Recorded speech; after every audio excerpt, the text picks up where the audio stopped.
সকালে ঘুম থেকে উঠতে দেরি হয়েছে, তার জন্য বুফের এই ব্রেকফাস্টটা তেমন একটা পাইনি। খাবার প্রায় শেষ হয়ে গিয়েছে। পরে নাস্তার পর্ব শেষ করে সিএনজিতে করে হিমছড়ির দিকে যাচ্ছি। ট্যুরিস্ট স্পট হওয়াতে দামটা একটু বেশি ছিল সিএনজির, তবু কি আর করার, যেতে তো হবে ঘুরতে, তাই উঠে পড়লাম। আর সিএনজিটাও ভালোই ছিল, সামনে একটা মিরর ছিল।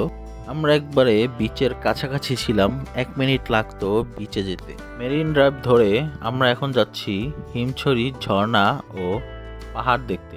এই মেরিন ড্রাইভের রোডটা খুবই দেখতে সুন্দর, এক পাশে বিশাল সমুদ্র আর আরেক পাশে বড় বড় পাহাড়।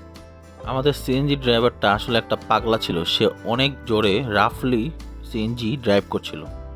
অবশেষে আমরা কাঙ্ক্ষিত জায়গায় চলে আসলাম, আর ভিতরে প্রবেশ করতেই দেখলাম দুপাশে অনেক রকমের মার্কেট। পরবর্তীতে টিকিট কেটে আমরা ভিতরে প্রবেশ। এই সিঁড়ি বেয়েই আমাদেরকে এই হিমছড়ির পাহাড়ে উঠতে হবে, তাই কথায় আছে না, লেডিস ফার্স্ট। সো লেডিসকে ফার্স্টে দিয়ে আমি পিছন পিছন যাচ্ছিলাম। সিঁড়িগুলো অনেক উঁচা এবং খাড়া খাড়া। হ্যালো এভরিওয়ান, এখন আমরা আছি হিমছড়ি।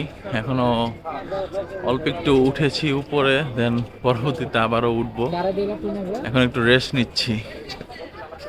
সকাল সকাল নাস্তা খেয়ে বের হয়ে গেছি, তো আরো অনেক দূর বাকি আছে, দেখতে থাকুন। অর্ধেক উপরে উঠে এখানে বিশ্রাম নিচ্ছিলাম, বাকিটা উপরে ওঠার জন্য। সোজা অনেক দূর পর্যন্ত যাওয়া যায়, বাট পাহাড়ে বা উঁচু জায়গায় উঠতে গেলে অনেক কষ্ট হয়। ফাইনালি একদম পাহাড়ের চূড়ায় চলে আসলাম এবং অনেকক্ষণ ধরে দাঁড়িয়ে দেখছিলাম চারপাশে, আর আপনাদের আপুকে অনেক ছবি তুলে দিচ্ছিলাম। পাহাড়ে উঠেছি, আর পাশাপাশি অনেক গরম ছিল, যার কারণে প্রায় ঘামছিলাম। তাই খাওয়ার জন্য নিলাম